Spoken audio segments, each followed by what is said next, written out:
Hi, welcome to Gooseberry Bridge Farm. Today I'm going to step you through the new fence that we put up and the new pasture that we built for our pigs and goats.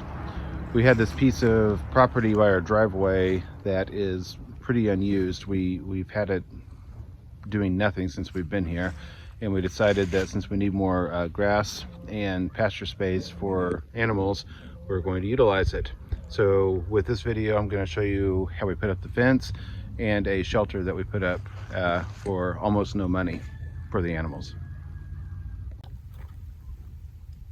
This is our driveway, and I'm inside the new pasture right now.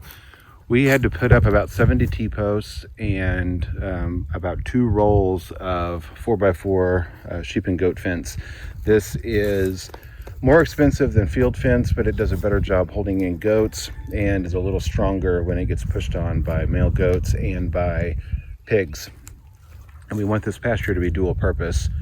So we also did electric. So we've got 5-inch electric fence spacers and electric fence at about 14 inches off the ground right here. And then we have it again at the top of the fence. The one at the top of the fence is more a deterrent for the livestock guardian dogs that will be in here with the animals. The pigs obviously and the goats obviously aren't going to get up there, but the dogs might.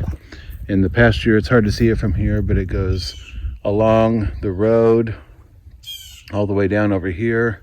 That's our house I'll tell you about in a moment, over towards our house, and then back to here where we've got a gate. And I bought a gate to put on here instead of trying to fashion one ourselves. I wanted something good and strong. We had to put a gate here because when we move the animals in, since it comes over our bridge, we're not going to be able to just walk them here. We're going to have to bring them in a trailer. So we needed a entrance into the pasture that we could bring a trailer.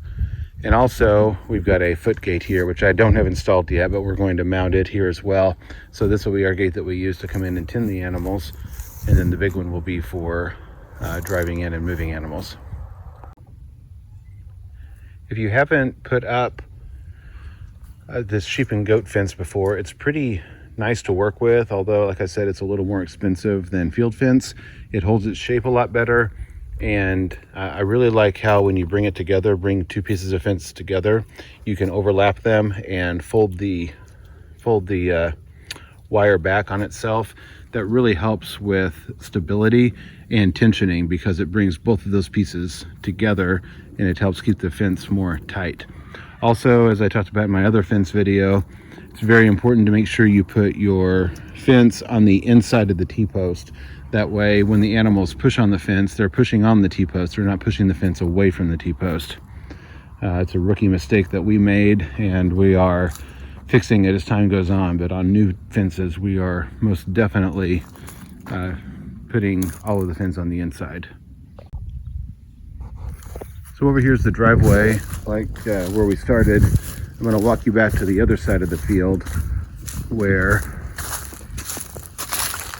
the fence is, and this is where our electric fence charger is. And I don't have it hooked up yet. And I'm lacking a couple of little pieces, but we had to put it over here, unfortunately, because you have to have good sun access. And over by the driveway, we run under a lot of cedar trees, and they provide pretty good shade. So over here, this is going to be able to energize the fence and keep it hot for the animals. And it has a battery built into it so that overnight it will still put a charge on, and we'll run a wire down and hook it to the fence, and then it will charge the whole thing. And here's the star of our new pasture. This is the animal shelter. This is a redneck contraption. Hell, we have almost no cost in it. I found this old pickup bed cover that's in kind of rough shape. The paint's peeling on it. It's missing a window on the other side right there, but it is screened in. The rubber seal's broken on it. It's not in the best shape, but I gave 25 bucks for it. Found it on Facebook Marketplace and have been waiting all this time to use it. My father-in-law came up with this cool idea to put T-posts in place. We have 4 T-posts, 1, 2, and then 2 on the other side. And we drilled through the T-post and put a bolt right there to through bolt this 2x4 on at all 4 T-posts. After we had the 2x4 in place, we sat the pickup bed cover on top and secured it down with screws. And then we took some scrap roofing material and cut it to height and put it all the way around. And we have this one facing east. Typically we'd want to face it south, but with this window being out of it as it is, we wanted to have that part facing south because most of our severe weather and bad cold winds that we want the animals to have protection from come from the north and the west where we are. So this way it is completely covered to the north and the west. We have a little more opening here on the south side. I want to get covered up. We just ran out of the metal. I will find more. This is all metal that we got for free from a local construction company. They were just throwing some away, so we snagged some up, but we ran out of it on this project, so I'm going to try to get more. The only things in this that we had to buy were the truck cover and the T-post, and we've had to buy the wood at some point, but I've had it in the barn, so I really don't know what we've got in that. But all in all, we've got less than $50 in this shelter, which is pretty nice. And in closing, I'll give one last word of warning. This is not an ideal place to put a fence with electric, especially because it's underneath these larger trees. This is a big sycamore tree, and there are a bunch of roses and brush under here. Our goal is for the goats to come in and clean this up. That's a lot of rose bushes, just nasty stuff, but the goats will make short work of it. I don't like putting electric fence under a tree wherever it can be helped because branches fall on it and can break it or short it out. Therefore, we are going to have to be very vigilant about checking on this regularly to make sure no branches have fallen on it.